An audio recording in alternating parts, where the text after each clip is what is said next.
Hello, my name is John Smithin, and I'm the Executive Co-Director of the Aurora Philosophy Institute here in Aurora, Ontario, Canada. With me today are my colleagues Alla Marchenko, President of the API, and Ronen Grunberg, Vice President Technology. Ronen was also the original founder of the old Tuesday Philosophy Club in Aurora many moons ago, which has now morphed into this giant global entity that you see around us. Ronen, last time we promised that we would explain the idea of the philosophical order, so-called. I hope you're up for it today. Yeah, I certainly am. I'm looking forward to our discussion. Or actually, it's tonight by now, isn't it? It is tonight. Yeah. I'm looking forward to our discussion. Excellent. So, Alla, I think that you have recently worked on this idea and have made some extensions of it. Absolutely, John. Thank you for mentioning it. I have used the idea of universal philosophical system and used the idea to come up with that system. Yeah. And I'll probably describe it in details a little bit later. Yeah, we'll talk about it later, right? So the universal philosophical system is your system. Yeah, absolutely. So I take this idea of the philosophical order from the Catholic philosopher Étienne Gilson, who was the sometime director of the Pontifical Institute for Medieval Studies, University of Toronto. And also note that despite what we said, or really more correctly I said, I think last week about organized religion, last time, I think we should nonetheless take religious thinkers like Gilson very seriously indeed. We're talking here in general about coping with reality. Well, Gilson was a self-proclaimed realist philosopher, and one of the very best, in my opinion. His notion of the philosophical order was that philosophy, the love of wisdom, you remember we defined it as the love of wisdom last time, that the love of wisdom should be considered an autonomous discipline in its own right. It is separate from and logically prior to each of the so-called special sciences. Now, special sciences are just the other disciplines: mathematics, physics, biology, psychology, whatever. So, Ronen and Alla, what do you think of this? Yeah, no, I think it's great. I think what really puts Gilson ahead here is the fact that he believes that philosophy is an independent discipline, separate from specialized sciences. And I think that if one has to summarize it, for Gilson, there's an important. It's important to explore the fundamental questions about existence, knowledge, ethics, and he doesn't just ask how something happens; he asks why it happens, and that I think is really at the core of what makes him important. Yeah. So, Alla, what do you think? I totally agree with both of you guys. Yeah. John, do you remember the article we wrote together about economics and philosophy relationships? Yeah. Great, because in that article we concluded that economics is part of philosophy, not the other way around. And well, I would add that applies to all special sciences. Yeah. We'll talk in details later. Yeah. We'll take that up again, right? So Gilson, in fact, specifically warned against the temptation to base philosophy on one of the special sciences themselves. And he gave two really notable examples from the history of philosophy. Two notable examples from the history of philosophy. Let's get it straight. Aristotle in the 4th century BC and Descartes in the 17th century AD. So Aristotle was originally trained in biology and medicine by his father, who was the personal physician to King Philip of Macedonia, the father of Alexander the Great. And Aristotle, therefore, according to Gilson, based his philosophy on a biological template. Again, the result, Gilson claims, was that ultimately the medieval scholastic philosophy, which of course was heavily influenced by Aristotle, was unable to cope with the scientific revolution of its time, the time of Francis Bacon in the 16th to 17th century. Again, according to Gilson, Descartes was a mathematician. Well, he was a mathematician. And he seemed to feel that philosophy should operate.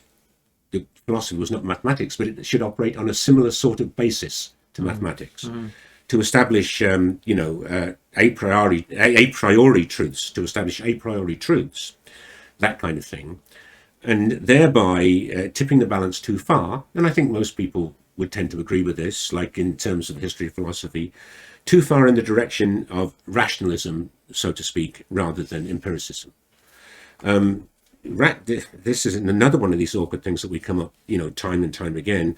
Rationalism, by the way, is not the same thing as using reason, which we supported and canvassed last week.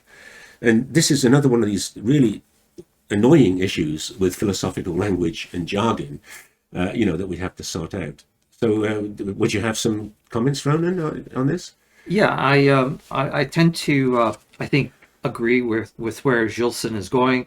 I'm not sure I would completely agree with his take on Aristotle and Descartes, Fair but enough. of course he is an expert on Descartes, so maybe my taking exception with him is unwarranted. But nevertheless, I do like where Gilson is going. I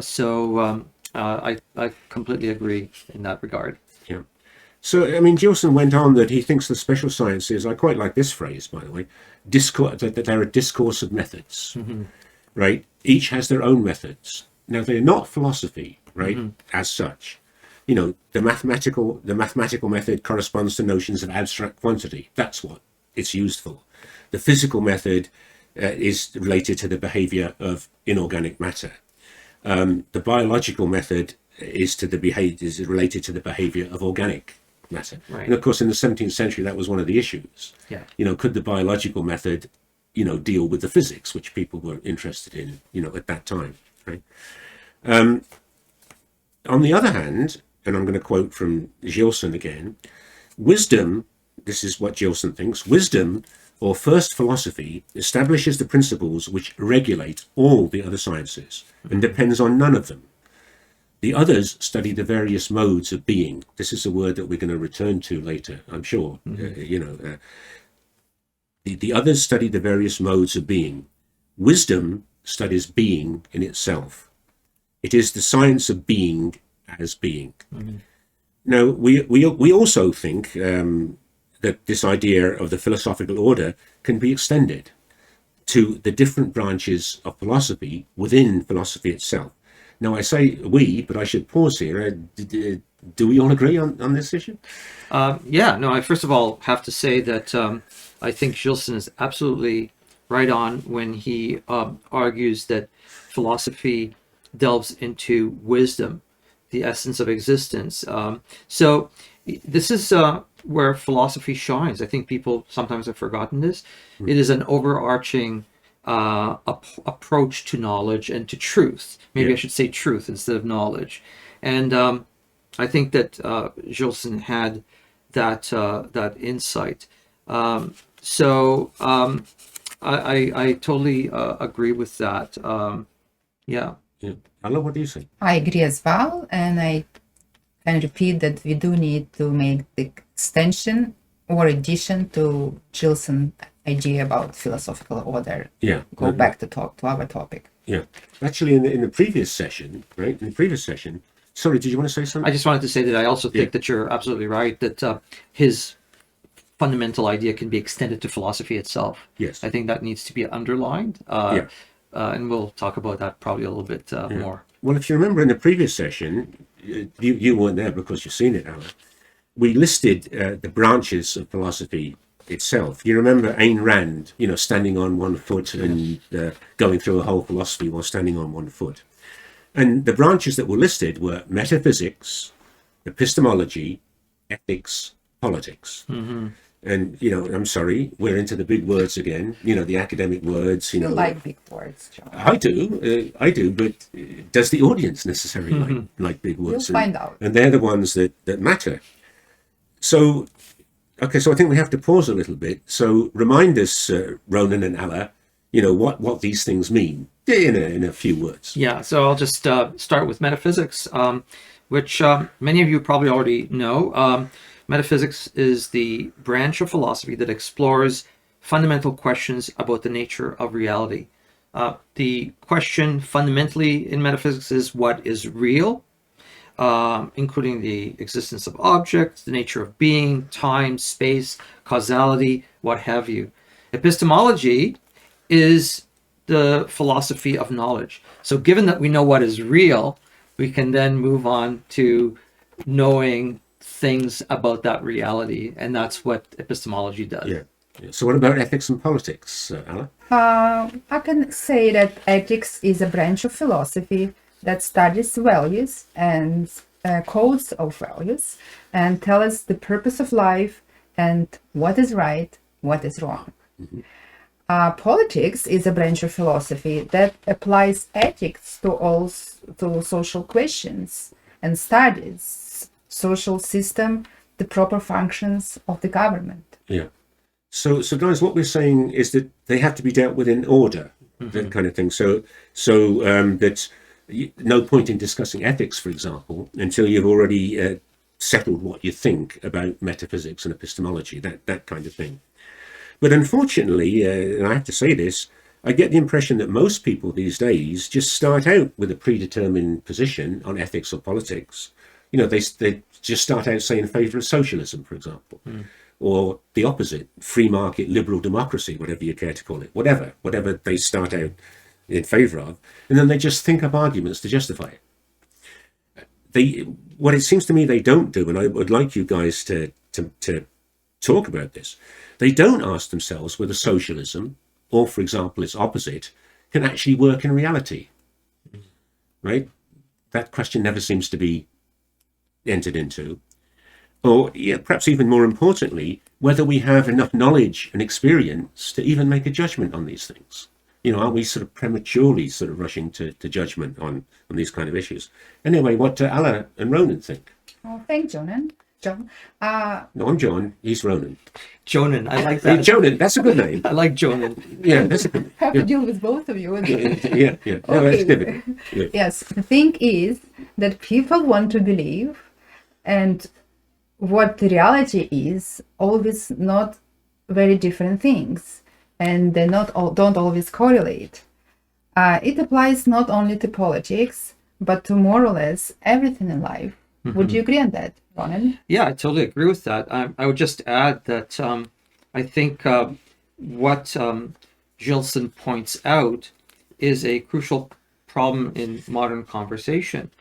The reason why people start out with a predetermined position and don't question their position is because they essentially adopt a position without evaluating the feasibility of that position. They haven't really thought it out or argued it. And this may have something to do with social media. I don't know. You know, that's another conversation. Yeah. But I think it's really interesting that in order to have a real conversation, you have to be aware of the concepts that you hold. And more importantly, you have to be aware of the underlying assumptions that support your concepts. If you don't have that, you're going to be saying things, you're going to potentially go down the wrong road. Yeah. So this goes back to self-awareness. You know, it's important to have self-awareness, know your arguments, and formulate ideas that lead to genuine progress. Yes. Yeah. So going back to the start of this conversation, Ala, you've suggested a very interesting diagram to summarize this discussion, to summarize the argument, and it was called the universal philosophical system. So, but can you explain that? My system starts from being, and that's very important. I believe that this is fundamentally important to understand the flow of the diagram. You can also use different words like nature or universe. They all kind of means about the same for my diagram.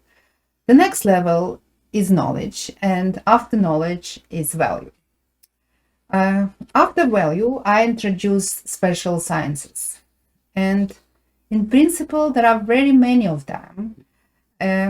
Let's say we have politics, we just discussed it, and Also, we see as aesthetic, they all belong to the same level of philosophical flow.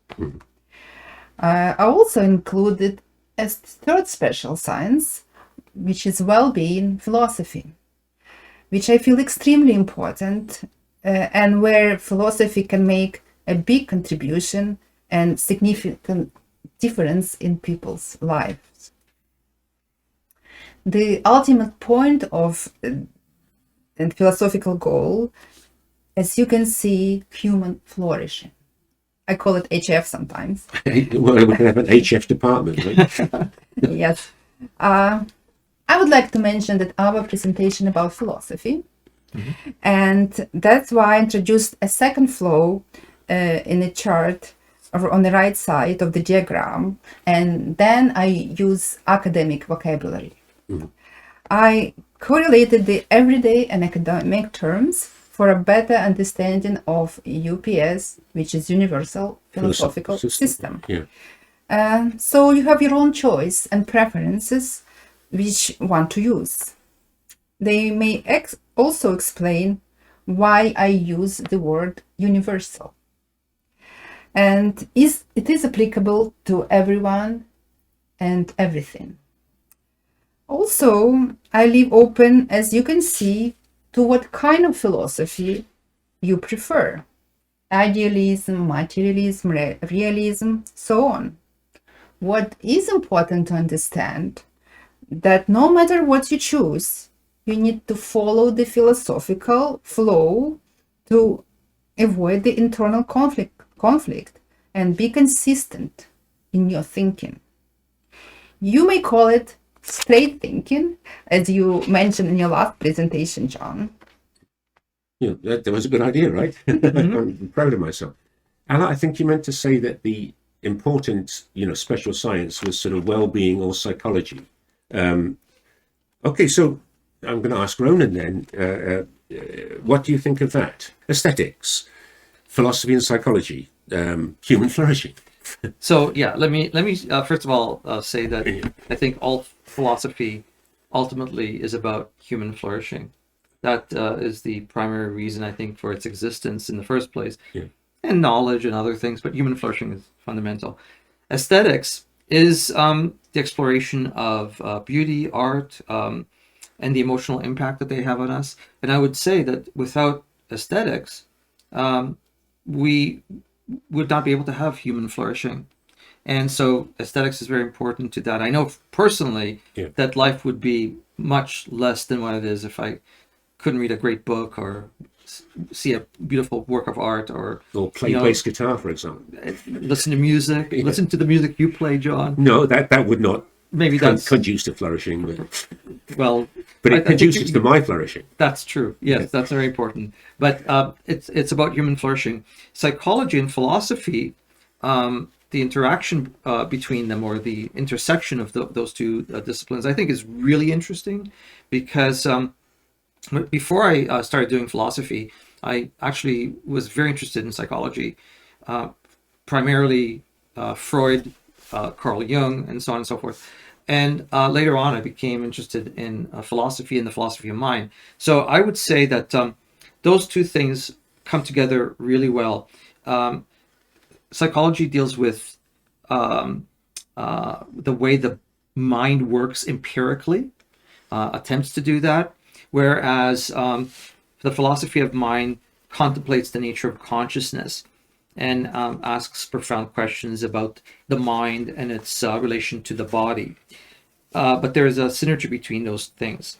In any event, psychology and philosophy essentially lead to eudaimonia, right? To human flourishing. I think those two disciplines are key to human flourishing, and they both hold paramount significance. So I think that the goal is ultimately to use those disciplines to have a better and more fulfilling life.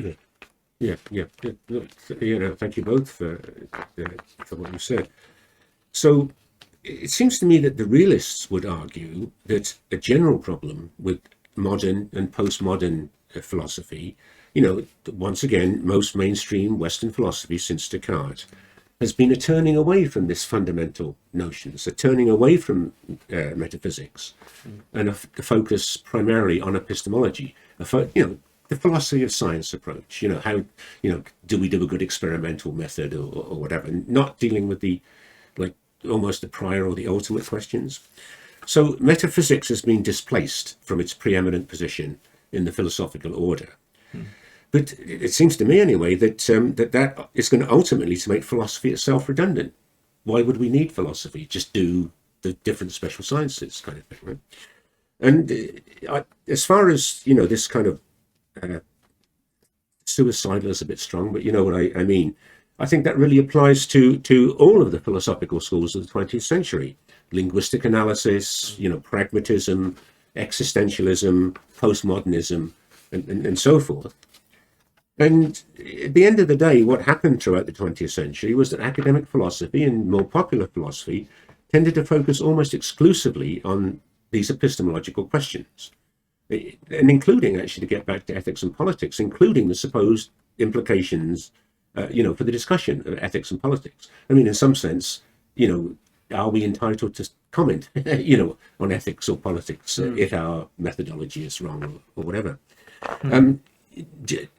Ronen, you and I can't remember exactly where it was, but we were at a discussion somewhere where there was some revived discussion of so-called determinism, which is a scientific point of view, and it raises very difficult implications for ethics and politics. Broadly speaking, I'm being very cavalier here. The idea is that nobody can be held responsible for their actions because all their choices are predetermined in some sort of way. So I mean, that's difficult, it seems to me. In fact, I would go further. I would say, let's call let's just say what I think. In my opinion, that's nonsense. The determinism is nonsense. From a philosophical point of view, determinism is an extreme version of materialism, and we have already argued that a pure materialism must fail. Ella, what do you say? Oh, I can say that I personally believe that to be a good person is crucially important to have responsibilities for your own actions at the minimum. We were just talking about choice in my philosophical system. Exactly, back to choice. Yeah. And I can even exaggerate a little bit and suggest that having a choice is what makes a human, and that's what's making a human better person. I hope that helps. Yeah, I think so. Ronen, what do you say? Well, I completely agree with you. I think that the resurgence of determinism and materialism, I think that generally our culture is pretty materialistic. And I don't mean in the sense of going out and buying things. I just think people generally believe that all there is matter. Yeah. Not everybody, clearly. I mean, there are religious people and so on. But I think fundamentally most people believe this. But it does lead to problems, which is why I don't hold absolute materialism as a fundamental truth, because I'm skeptical that all of our choices are entirely predetermined. It's consistent with materialism that things must be determined, and I think that the problem with that is that it abnegates human responsibility. So it doesn't sit right with me. And listen, this is something I've thought about, I think, ever since I was a kid. And I've always pondered the relationship between determinism and free will.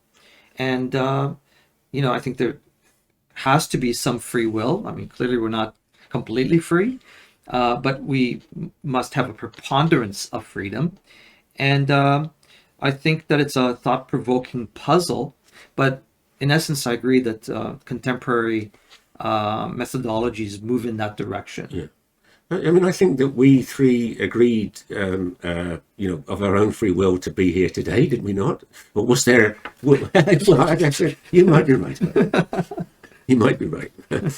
Anyway, so I mean, what we're really worrying about, right, is that what seems to have happened is a descent into pure relativism, right? An attitude of anything goes. And that seems to have gone on for a very long time. And you both, either of you may agree or not agree with this. It seems to me only very recently indeed, in the 21st century, in fact, has there been something of what you might call, in philosophical jargon, a realist turn, back to realism. I've got a quote from John Searle here, which I think illustrates what I mean. And he says this argument, the argument he was making, this is, quite recently, could not have been made 100 years ago or even 50 years ago. So in the 1970s, we couldn't have made this argument, right? From the 17th century until the late 20th century, most philosophers in the West were preoccupied with epistemology. They were preoccupied with the theory of knowledge. How do we know what other people mean when they talk? Now, I don't know about you guys, but I've listened to Alla and I've listened to you, Ronen, talking tonight, and I think I know exactly what you mean. Not sure what the issue is, but, that's something that was very prominent in linguistic analysis. You and I talked about it last time, Ronen. We all get these statements. How do we know that a statement about reality or social reality or reality is true? So what Searle says, he says those are interesting questions, but peripheral. He's just pushing them to one side. And he asked the question, have we overcome now our 300-year obsession since Descartes with epistemology and skepticism? So the way I think about it is, maybe there is some hope. Again, what do you think, Alla? And what do you think, Ronen? Alla? Thank you, John, for bringing that point. And that's exactly what our Philosophy Institute is all about. Yeah, good. Technically, our ultimate and ambitious goal is to open people's minds in all directions. Yeah. What do you think, Ronen? Well, I agree with that. And I think that while I am not an absolute skeptic, I think that skepticism still plays a role. But I am completely in agreement that reality is real and that we can know it. And I think what we need to do as we move forward is define or explain what realism is. I don't think we're going to get to a full explanation tonight, but in upcoming episodes, I think we're going to talk about that in more detail. Yeah, so we've hinted at that, right? We Sure. talked a lot, about realism maybe being the answer. That was kind of implicit in that quote. And you're quite right. At some stage, we're going to have to explain. I said here in a bit more detail, actually probably in a lot more detail, what realism really is and how it also differs from things like, quote, critical realism, Right. which is not the same thing, right? Well, thank you both very much. This is a fascinating discussion. I really enjoyed it. And thanks everyone for watching. Yeah, bye. Bye for now. Thank you. Thanks.